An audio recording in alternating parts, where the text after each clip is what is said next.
1.83 कोटीच्या हॅश ऑइलसह 4 जणांना अटक. ठाणे गुन्हे शाखा युनिट 5ची कारवाई. हॅश ऑइलची तस्करी करणाऱ्या 4 जणांच्या टोळीला ठाणे गुन्हे शाखा युनिट 5च्या पथकानं अटक केली आहे. त्यांच्याकडून पोलिसांनी 1 किलो 380 ग्रॅम हॅश ऑइल जप्त केलंय.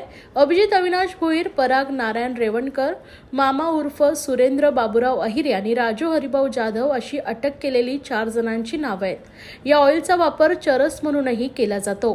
ठाणे गुन्हे शाखा घटक 5च्या पोलिसांनी काही दिवसांपूर्वी ऋषभ भालेराव याला अटक केली होती. त्याच्याकडून पोलिसांनी गांजा आणि हॅश ऑइल जप्त केले होते. ऋषभ हा इंस्टाग्राम अकाउंटवरून ऑनलाईन हॅश ऑइलची विक्री करत होता. त्या प्रकरणाचा तपास करताना पोलिसांनी या चौघांना अटक केली आहे. या चौघांनी ऋषभला हे ऑइल पुरवलं होतं.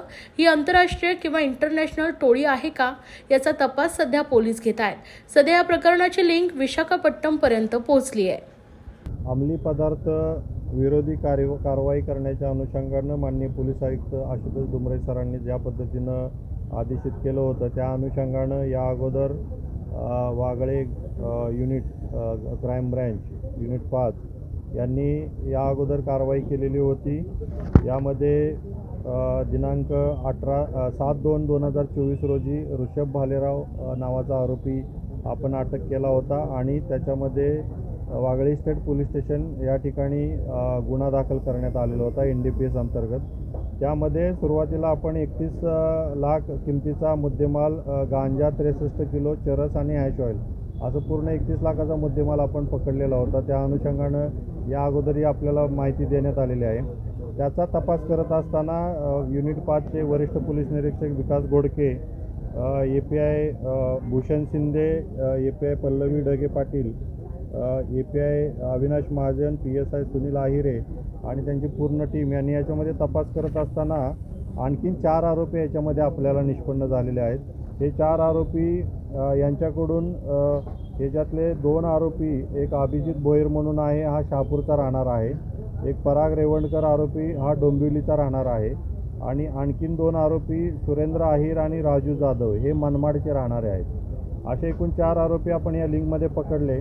यांच्याकडून जवळजवळ 1,51,00,000 किमतीचा आपण हॅश ऑइल आपण पकडलेला आहे या 4 आरोपींच्याकडून. याचं जवळजवळ 1 किलो 500 ग्रॅम एवढी याचं वजन आहे आणि याची किंमत आहे 1,51,00,000 रुपये. तर निश्चित स्वरूपाने एक अतिशय चांगली कामगिरी जे आपण सुरुवातीचं ऋषभ भालेरावला पकडल्यानंतर पुढची जी कारवाई होती ही चांगल्या पद्धतीनं डेव्हलप करून याच्यामध्ये 4 आरोपी हस्तगत केलेले आहेत आणि याच्यावरून मोठ्या प्रमाणात आपण हॅश ऑइल जप्त केलेलं आहे. याची पुढची लिंक आणखीनही विशाखापट्टणम या ठिकाणी येत आहे. तर त्या अनुषंगाने तपास चालू आहे. याच्यात आणखी काही आरोपी आपल्याला वॉन्टेड आहे ज्यांची नावं निष्पन्न आहेत. त्याची इन्फॉर्मेशन जशी मिळेल तशी आपल्याला देण्यात येईल माहिती. पण एक अतिशय उत्कृष्ट असं अंमली पदार्थ विरोधी कारवाई पुन्हा एकदा युनिट 5 क्राईम ब्रँच यांनी केलेली आहे. आणखीनही याच्यामध्ये आरोपी निष्पन्न होतील त्या अनुषंगाने आपल्याला माहिती देण्यात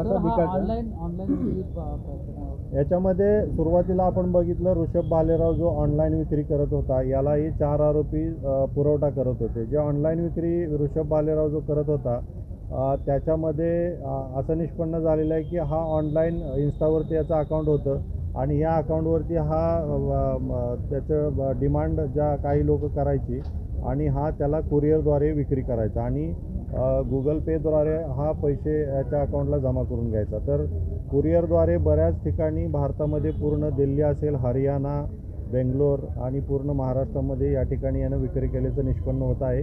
तर याच्यामध्ये बऱ्याच ठिकाणी यानं विक्री केलेली येत आहे.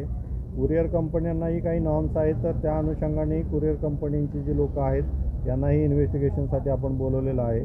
तर त्यांचाही यांच्यात काय रोल आहे किंवा त्यांना माहिती नव्हतं या अनुषंगानं तपास चालू आहे. इंटरनॅशनल मार्केटमध्ये किती किंमत आहे याची? जी हॅश ऑइल आहे त्याची 1 ग्रॅमची किंमत साधारणतः 10,000 रुपये अशी किंमत इंटरनॅशनल मार्केटमध्ये. हॅश ऑइलला चरस ऑइल पण म्हणतात आपण. जे कॅनाबिस नावाचं जे नार्कोटिक जे हे आहे प्लांट आहे त्याचा एक्स्ट्रॅक्ट करून हे हॅश ऑइल काढलं जातं आणि हॅश ऑइलची जसं लिक्विड फॉर्म आहे चरसचा त्या अनुषंगानं सेवन करण्यासाठी हे वापरलं जातं. जसं की आपण हुक्का ज्या पद्धतीनं वापरतात त्या पद्धतीनं याचंही सेवन केलं जातं. सर ऑनलाईनमध्ये कोणकोणत्या प्रकारचे जे लोक आहेत ते खरेदी करतात यामध्ये आढळले का? आपण ज्यावेळेस जे काही कस्टमर आहेत त्यांचं प्रोफायलिंग केलं असतं. हे IT क्षेत्रातलेही काही मुलं आहेत, काही स्टुडंट्स पण आहेत आणि काही कॉमन सिटिझन्स पण आहेत. त्यामुळे असं पर्टिक्युलर आपण या क्षेत्रातीलच लोक घेत आहेत असं आपण म्हणू शकत नाही. याचं प्रोफायलिंग वेगवेगळ्या क्षेत्रामध्ये येतं.